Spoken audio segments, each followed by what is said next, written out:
Welcome to the news on NTA International. I am Comfort Fashion and my sign language interpreter is Bamidele John. Let's start with the headlines.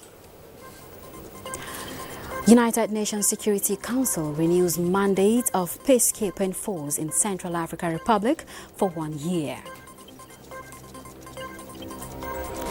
World Health Organization warns of rising diabetes cases in Africa.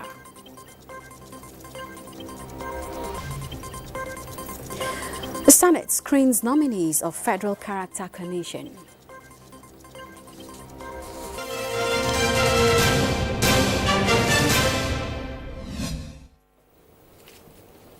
Every November 14th, the world commemorates Diabetes Day. And this year, the World Health Organization is warning that Africa is facing an unprecedented rise in the disease. And Rwandan government opted to build nearly 300 homes for genocide survivors. Francis Odojo tells us more. According to the World Health Organization, WHO, diabetes is a growing crisis in Africa. Currently, an estimated 24 million Africans aged 20 to 79 are living with the disease. This figure is predicted to triple to 60 million by 2050 if current trends persist. This increase threatens to overwhelm healthcare systems as diabetes can lead to serious complications such as heart disease, kidney failure, blindness, nerve damage, and premature death. WHO's official for Africa attributes this surge to rising rates of obesity and inadequate access to preventative care and treatment. The official emphasizes the urgent need for African countries to bolster their health services with sufficient funding and resilience. This will enable them deliver continuous care from proactive prevention programs to early diagnosis and effective treatment. The official also urged individuals to take personal responsibility for their health by engaging in regular physical activity, adopting healthy eating habits, and taking prescribed medication when necessary. As examples of proactive efforts, Ghana and Uganda are among the African nations integrating diabetes care into their primary healthcare systems. Francis Udojo, NTA News. The United Nations Security Council has renewed the mandates of the peacekeeping force in the Central African Republic for 1 year following the 2026 elections. This resolution passed with overwhelming support of 14 votes in favor and 1 abstention from the United States. Again, Francis Odojo tells us more. Will those in favor of the draft resolution contained in document S/2025/737 please raise their hand? The UN Security Council extension mandate in the Central African Republic till November 15, 2025 is to maintain troops levels. The mission will focus on protecting civilians, supporting state authority, aiding the peace process, delivering humanitarian aid, and protecting UN personnel. MINUSCA is also authorized to promote human rights, support elections, and assist with security sector reform and justice. The Council urged respect for the ceasefire and full implementation of the political agreement, encouraging national ownership of the peace process at the local level. Russia criticized references to the International Criminal Court, while China supported the renewal, emphasizing the importance of elections and calling for greater consideration of the Central African Republic's views. Algeria, also speaking for a group of nations, supported the renewal and highlighted the mission's role in peace efforts. The Central African Republic welcomed the renewal, emphasizing the importance of local elections and local procurement by MINUSCA. Francis Udojo, NTA News. Algeria has witnessed more than 22 forest fires across 8 provinces, with the worst in the central Tipaza region. The Algerian Civil Defense said the affected regions were in the east, west, and center of the country. Local media reports and videos posted on social media shows people being evacuated from different areas. Strong, hot and dry southern winds in recent days have seen temperatures soar. Reports say the civil defense had the fires under control. Algeria has suffered from droughts for the last 6 months. Last summer, northern Algeria experienced a record heat wave with temperature reaching 48 degrees Celsius. And in 2021, multiple wildfires in Algeria's northern Kabylie region blazed for 8 days and killed 90 people. This year, the country had seen more than 800 fires across 32 provinces, and more than 40,000 hectares of vegetation have been destroyed. Authorities are calling for greater public awareness and stricter control on human activity in forested areas. Ethiopia has been selected to host the 32nd United Nations Climate Change Conference, COP32, in 2027, beating Nigeria in a closely contested bid. Chair of the African Group of Negotiators, Richard Muyenge, who made the confirmation, revealed that the decision followed a meeting where Ethiopia's resubmitted expression of interest was endorsed. The hosting of COP conferences rotate among global regions, with Africa due to take its turn in 2027. Nigeria had earlier expressed interest in hosting COP32 in March, following a visit by Simon Steele, Executive Secretary of the United Nations Framework Convention on Climate Change. During the second Africa Climate Summit in Ethiopia, Prime Minister Abiy Ahmed announced his nation's readiness to host the event, emphasizing that Ethiopia possesses the capacity, facilities, location and connectivity to stage the major climate summit. So far, Africa has hosted several COPs in the past, including Morocco in 2001 and 2016, Egypt in 2022 and South Africa in 2011, but none in West Africa. And we take you now to Belém, Brazil, where members of the indigenous Munduruku community staged a major protest on day 4 of the COP30 climate summit, blocking the main entrance and preventing delegates from accessing the venue for most of the day. Our correspondent Charles Alpha tried to find out why they are protesting and why they are demanding a direct meeting with Brazil's president, Inácio Lula da Silva. This is what we witness every time at COP. Different civil society organizations, come to, protest one thing or the other, putting their demands, before, leaders who come to witness COP. And what we're witnessing here today is one of those activities. The Munduruku people are here. This protest right now is all about them, and they have blocked the entrance into the COP venue. They have blocked, you see military and the policemen all over the entrance of the venue. They're also guarding the venue, but nobody is entering as I speak right now. And I'm going to be talking to Lincoln. He's one of those who have joined in the protests here, and he's going to be talking to me on the reason why this is happening. What are the problems and what are the demands?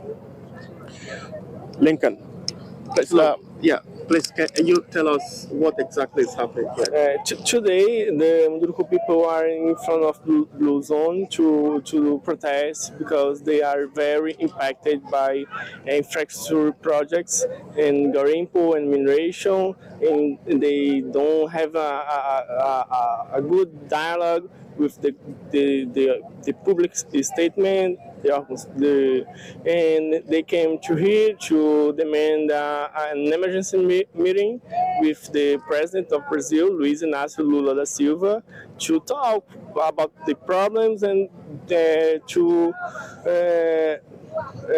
thinking about solutions, because they are very impacted for a lot of business in the territory. The territory is very attacked. They have too many difficulties to protect the nature, and they do this to get a listening. Okay, so how has climate change really impacted the indigenous people?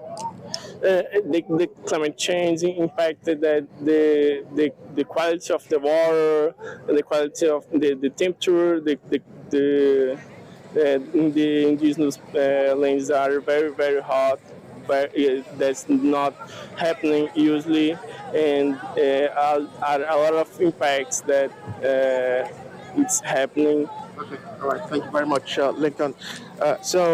He knows what the problems are. The question I'm asking is, what if, they do not give them the kind of attention they need? What then happens? Will everybody remain outside, and is there not going to be activities, for the rest of today's COP? And we'll be looking forward to how this pans out, and we'll bring you details much more later. Charles, Alpha, NTA News. Moving on, Egypt has expressed readiness to share its expertise in archaeological restoration, digital documentation and museum management with other African nations, particularly Nigeria. The Egyptian ambassador to Nigeria, Mohammed Fouad, disclosed this at an event in Abuja to celebrate the formal inauguration of the Grand Egyptian Museum, the largest archaeological museum complex in the world. Chukwunonso Abueze completes the story. Inaugurated on the 1st of November 2025 in Egypt, thousands of miles away from Nigeria. The Egyptian embassy in Abuja is now bringing closer to its allies in Nigeria the Grand Egyptian Museum GEM, which houses over 100,000 artifacts that tell the story of Egypt's civilization stretching over 7 millennia, a testament to the country's firm commitment to preserving her ancient heritage while opening a new chapter in its engagement with the world. As we inaugurate the Grand Egyptian Museum, we are not only inviting the world to discover Egypt's story, but also reaffirming our belief that Africa's cultural renaissance must be built on mutual respect and shared pride in our past. From the perspective of Nigeria and as an African, I'm just proud that this thing has happened in my lifetime, in this continent at this time. And we look forward to partnering with you to learn about everything you've done here. Guests cut across the diplomatic corps and the Nigerian community lauded the more than 2 decades of dedication, vision, and international collaboration. We work for the betterment of humanity, and I think this is component also of what we really is, and feel that it's need to be highlighted, need to be elevated, and need to bring together people, because for me, culture and civilization is also part of peace building. Situated less than 2 kilometers from the Great Pyramid of Khufu, the museum is also a celebration of humanity's common origins and a call to protect the cultural heritage of all nations. Chukwunonso Abueze, NTN News. The High Commission of India, in partnership with Kaduna International Film Festival, have brought together people, and this time not for politics or headlines, but for something deeper, a film festival, a vibrant celebration of cultural ties between Nigeria and India. The festival was held to foster mutual cultural understanding and to celebrate shared heritage through the universal language of cinema. The reports. Good morning. Good morning. That's not just a greeting. It's the title of a film from India's Anmol Arora, weaving a powerful story of hope and an iron resolve to overcome staggering odds. It follows a young child and his older sister, Rachna, as they strive to make their way in the world alone.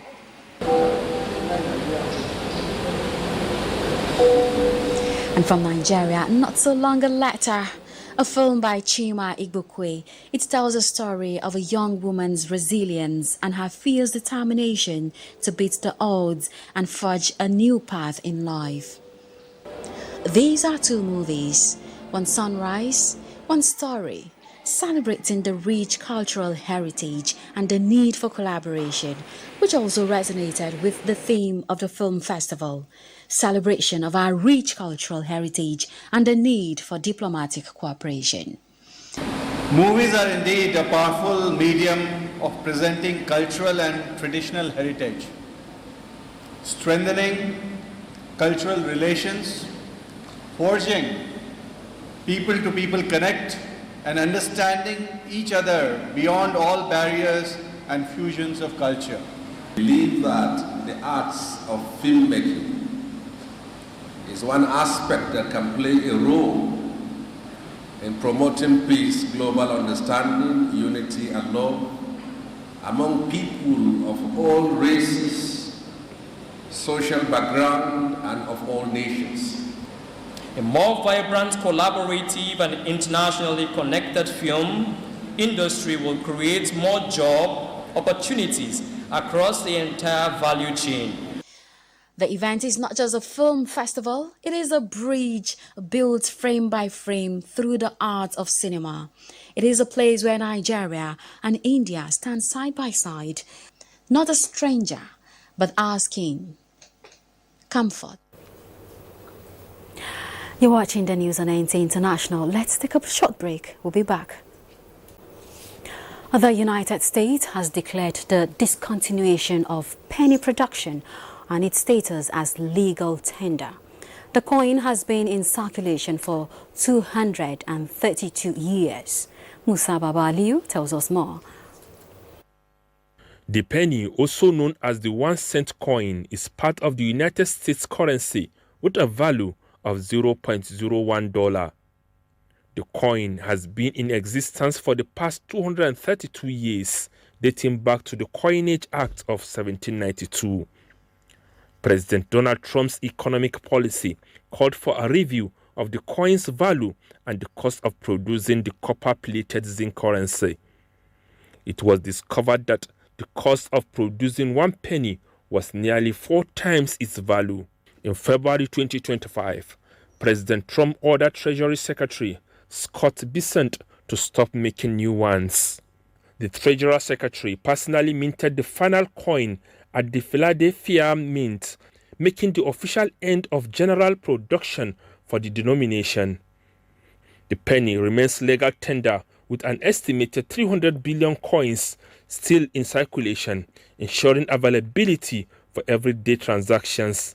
Debates over the penny's viability have persisted for years prior congressional attempts to eliminate its falling short. Musa Baba Aliyu, NTA News. Translating the outcomes of researches in different aspects of agriculture in West Africa into tangible benefits to member states is now a priority for ECOWAS. As experts share their findings under the Research and Innovation Project for Productive, Resilient and Healthy Agro-Pastoral Systems in West Africa, PRISMA, in Abuja, attention is now on encouraging policy makers in the sub-region to take action on the recommendation. Kelvin Ebuonuaye reports. Under the PRISMA project, ECOWAS, along with development partners, have invested millions of dollars in supporting research in different aspects of agriculture, especially livestock development and animal feeds. This forum of experts, development partners and governmental bodies across the sub-region is essentially to present the outcome of those research to those who are supposed to implement them and work out regional collaboration mechanisms to advance ECOWAS food security agenda in member states. For Nigeria, this represents an opportunity to accelerate further the momentum already gained in the livestock value chain and expand into the regional and continental markets. Our ambition is in the next 10 years we want to there is a baseline, a base anticipation of 74 billion and then of course a high expectation of about 94 billion. We believe that if you actually look at the entire value chain of livestock in Nigeria here today, we are far even in excess of it. So we're even trying to recapture, our actual contribution. So it's for us a tall order when you say, okay, this is where you are and you want to double within this time. And if we do that, then we will be able to feed ourselves well. If we're able to feed ourselves well, we'll be able to extend it to other West African regions. The Abuja Dialogue is a furtherance of the earlier meeting in Abidjan, Côte d'Ivoire, where a template for regional agro-pastoral development was laid. In Abuja, Kelvin Ewonwaye, NTA News. President Bola Ahmed Tinubu has renewed the appointment of Brigadier General Muhammad Buba Marwa as the chairman of the National Drug Law Enforcement Agency, NDLEA, for another 5-year term. In a statement by his special advisor on the information and strategy, Bayo Ononuga, the president says the reappointment is a vote of confidence in Marwa's onerous efforts to rid our country of the menace of drug trafficking and drug abuse, urging him not to relent in tracking the merchants of hard drugs out to destroy our people, especially the young ones. Marwa was first appointed by President Muhammadu Buhari in January 2021 after serving as the chairman of the Presidential Advisory Committee for the Elimination of Drug Abuse from 2018 to December 2020. The reappointment means the Adamawa-born former military officer will remain at the helm of the NDLEA until 2031. And the Senate Committee on Federal Character and Intergovernmental Affairs has screened 38 nominees appointed by President Bola Tinubu as chairman and commissioner for the Federal Character Commission, FCC. Mrs. Ayo Omidiran from Osun State is a nominee for the position of chairman of the commission. At the screening exercise, lawmakers asked the appointees to promote fairness, equity and inclusiveness in federal appointments and resource distribution. In ensuring due diligence in the process, the committee scrutinized the security clearances and verification of asset declarations. The chairman of the Senate Committee on Federal Character, Senator Olwell Onye Oso, urged the appointees to champion federal character principles and bring balance to Nigeria's diverse nation. So far, so good. The nominees of the Mr. President for the positions, the various positions in the Federal Character Commission performed very well. We looked at their resume. We didn't see anything that will deter us from stopping them from assuming their respective offices. So for now, but the proper thing is that the Senate has the final say. But so far, so good.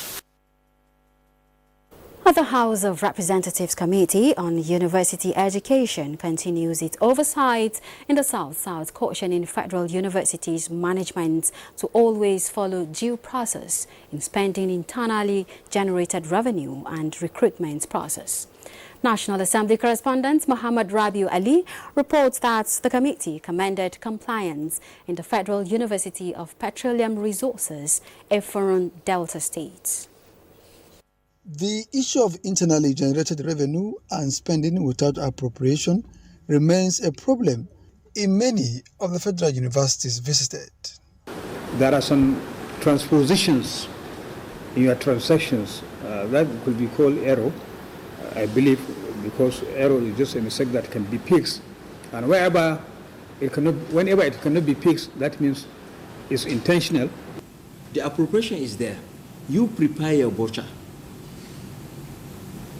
When the certificates are issued, you prepare your voucher, it's audited, you offload. That's all. At the Federal University of Medical and Health Sciences, Kwale, the lawmakers promised to assist the newly institution in producing qualified medical doctors in the country. The committee had earlier oversight University of Port Harcourt, expressing dismay due to the absence of the Vice Chancellor and top principal officers. Last year we were here. The Vice Chancellor ran away. He has been avoiding oversight responsibilities of the House of Representatives. He will dump insufficient documents, insufficient information at the disposal of staffers who knew very little about those transactions, and then saddle them with the responsibility of explaining to the committee transactions that they knew nothing about. The committee thereafter summoned the management to report to the National Assembly. Muhammad Rabiu Ali, NTA News. All right, we end the news here, but before we go, let's take a quick check on Saturday's weather prospects.